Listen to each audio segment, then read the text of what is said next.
Therefore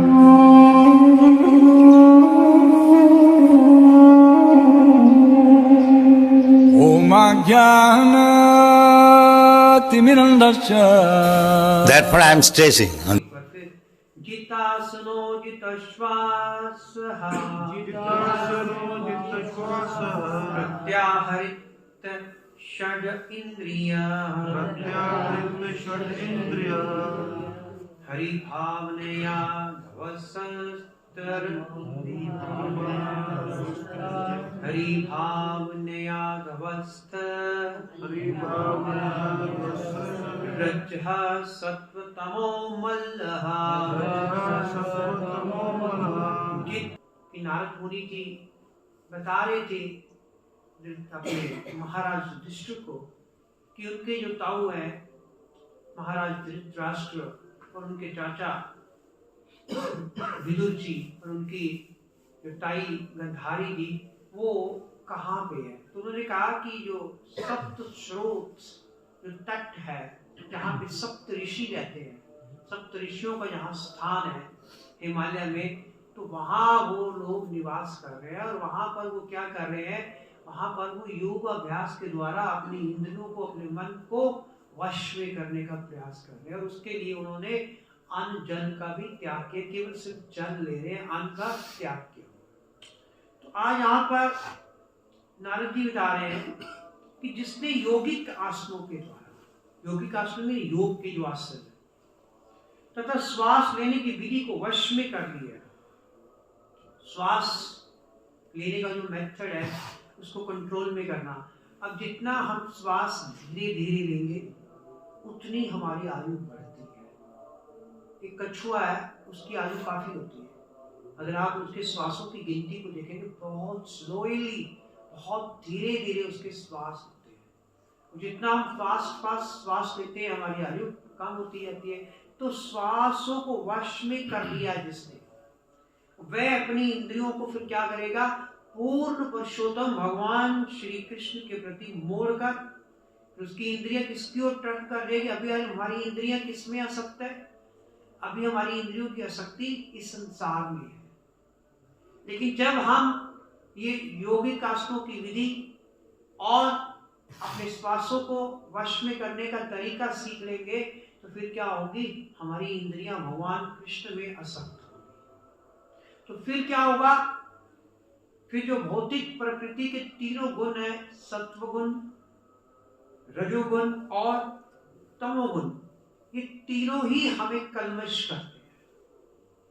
तीनों का हमारे ऊपर एक प्रभाव पड़ता है और फिर हम क्या होंगे, इन तीनों के प्रभाव से, इन तीनों के कलमश से हम कभी भी निर्लिप्त नहीं होंगे, ये हमें कभी अफेक्ट नहीं कर सकेंगे। तो ये नारद जी बता रहे हैं। और तात्पर्य में प्रभुपाद जी लिख रहे हैं कि योग विधि की प्रारंभिक गतिविधियां हैं जो आसन, प्राणायाम, प्रत्याहार, ध्यान, धारणा, समाधि इत्यादि। और महाराज युधिष्ठिर को इन प्रारंभिक कार्यों में सफलता प्राप्त करनी थी क्योंकि वे पवित्र महाराज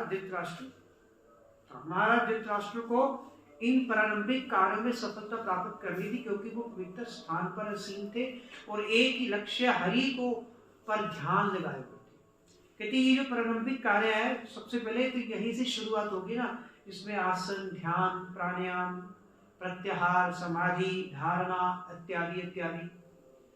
कहते जब तक हम इन चीजों में सफलता प्राप्त नहीं करेंगे तब तक हम भगवान हरि जी पर अपना ध्यान नहीं लगा सकेंगे।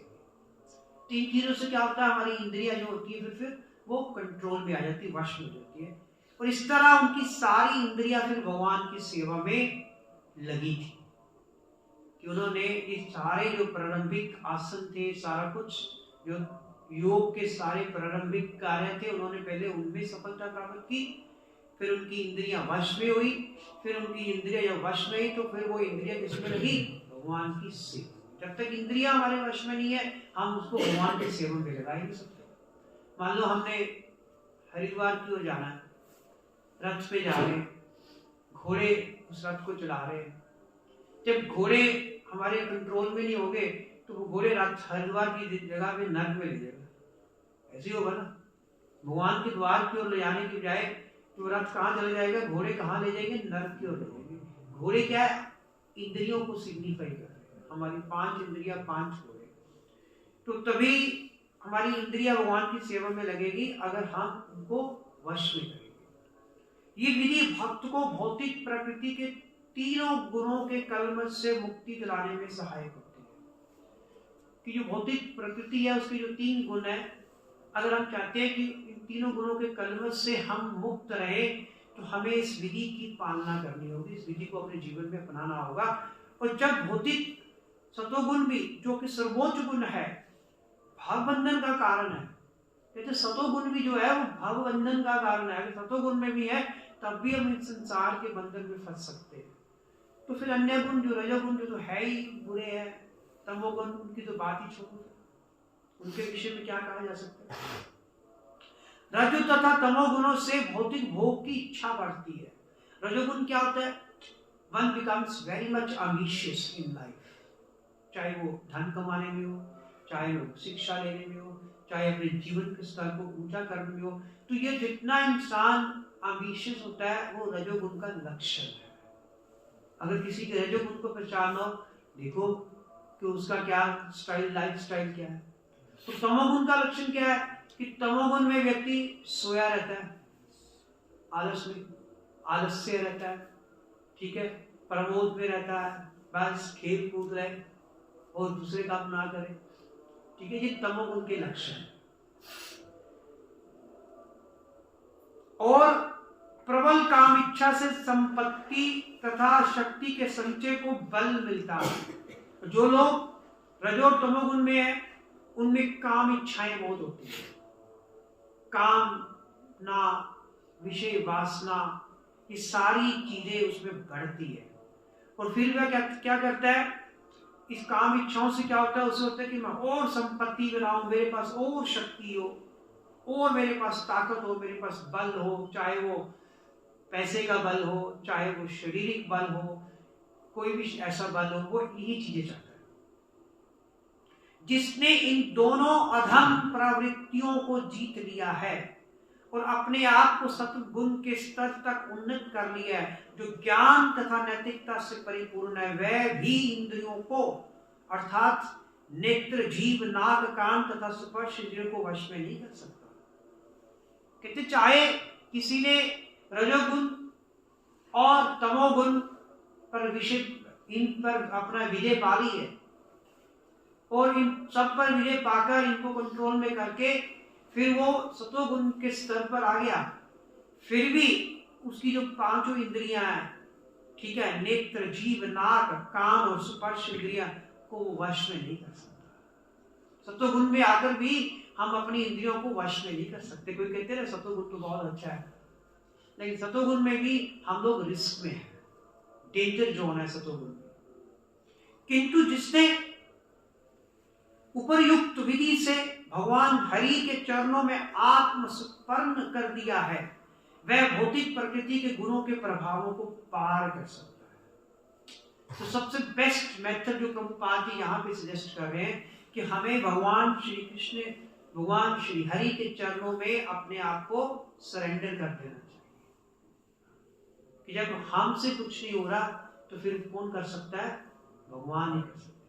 वह ना, जब तुमसे न सुलझे तेरे उलझे हुए धंधे, भगवान के इंसाफ पे सब छोड़ दे धंधे। तो अंत में हम करते भी यही है, जब सारे एफर्ट्स करके हम हार जाते हैं फिर कहते हैं अच्छा भगवान आप ही कर लो। अगर यही चीज हम इन द वेरी बिगिनिंग करें फिर भगवान को अच्छा लगता है, फिर भगवान ज्यादा खुश होते हैं। जब हम लास्ट में आते हैं, आ गया ना तू, मुझे तो पता तुमने आना ही था करके। तो हमें भगवान को आत्मसमर्पण करना है और वह भौतिक प्रकृति के गुणों के प्रभावों को पार कर सकता है। जिसने भगवान को आत्मसमर्पण कर दिया है, सरेंडर कर दिया है, वही भौतिक प्रकृति के तीनों गुणों को पार कर सकता है और फिर वो भगवान की सेवा में स्थिर हो सकता है। जब तक हम इस तीनों गुणों में फंसे हुए हैं, ठीक है ना, भगवान की सेवा नहीं कर सकते पूरी तरह, फिर तो हम लोग छोड़ेंगे वो सेवाएं।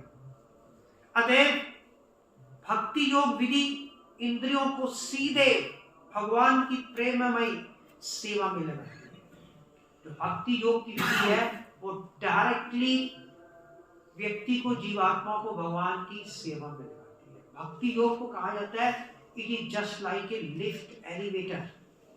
जैसे एलिवेटर आपको एक ही झटके में ऊपर पहुंचा देता है आपके डेस्टिनेशन पर, 5वीं 7वीं 20वीं मंजिल पर। इसी प्रकार भक्ति योग भी एक एलिवेटर की तरह है, वो भी एक ही झटके में आपको भक्ति के सबसे ऊपर स्तर पर लेके चला जाता है। तो भक्ति योग विधि इंद्रियों को सीधे भगवान के प्रेम में सेवा में लगाती है। इससे कर्ता भौतिक कार्यक्रमों में नहीं लग पाता। कर्ता मीन हम लोग, फिर हम भौतिक जो कार्यकलाप है, मटेरियलिस्टिक वर्क, हम फिर उनमें नहीं लगते। इंद्रियों को भौतिक आसक्ति से मोड़कर भगवान की दिव्य प्रेममय सेवा में लगाने की ये विधि प्रत्याहार कहलाती है। प्रत्याहार पे किताब मैंने पढ़ी, बहुत अच्छा एक्सप्लेन किया हुआ है। कहते कि जब हम अपनी आसक्ति को, भौतिक शक्ति को, अभी हमारी इंद्रिया they are attached to this materialistic world, जब हम इन इंद्रियों को भौतिक शक्ति से हटाकर उनकी शक्ति कहाँ लगाएंगे? भगवान की दिव्य प्रेममय सेवा में लगा देंगे, तो इसे प्रत्याहार कहते हैं। और ये सारी प्रक्रिया क्या है? फिर प्राणायाम। जो सारी भक्ति योग जो है वो सारा क्या फिर प्राणायाम कहलाती है, जिसका अंत किसमें होता है? समाधि। भगवान में हम समा जाते हैं। समाने का मतलब ये नहीं कि लीन हो जाना, कि हम पूरी तरह भगवान में लग गए, हमारी शक्ति जो फिर पूरी तरह भगवान में लग गई, इसको समाधि कहते हैं। अर्थात सभी तरह से परमेश्वर हरि को प्रसन्न करने के लिए तन्मय रहने में होता है कि फिर हम हर तरह से भगवान कृष्ण को ही प्रसन्न करेंगे। हमारे जीवन का एक ही लक्ष्य होगा कि किसी न किसी तरह भगवान को प्रसन्न करना। अभी हम किसको प्रसन्न कर रहे हैं? सबसे पहले किसको करते हैं? खुद को। सबसे पहले हम अपने आप को प्रसन्न कर रहे हैं कि जो हमारे मन को अच्छा लगता है हम वही करते हैं। फिर धीरे धीरे अपने वाइफ को प्रसन्न करते हैं, फिर अपने बच्चों को, फिर उससे बाहर निकलते हैं, फिर अपने रिश्तेदारों को, फिर अपने मित्रों को, फिर समाज को। बस इसी चक्कर में हम लोग अपना सारा ये बेशकीमती जीवन जो है वो व्यर्थ हुआ जाते हैं, जिसे हमें परमेश्वर हरि को प्रसन्न करने के लिए लगाना था। तो यही आज के श्लोक का तात्पर्य है, उसका निष्कर्ष है कि हमें भगवान की सेवा में अपनी इंद्रियों को पूर्णतया व्यस्त करना है। हरे कृष्ण। श्रील प्रभुपाद की जय।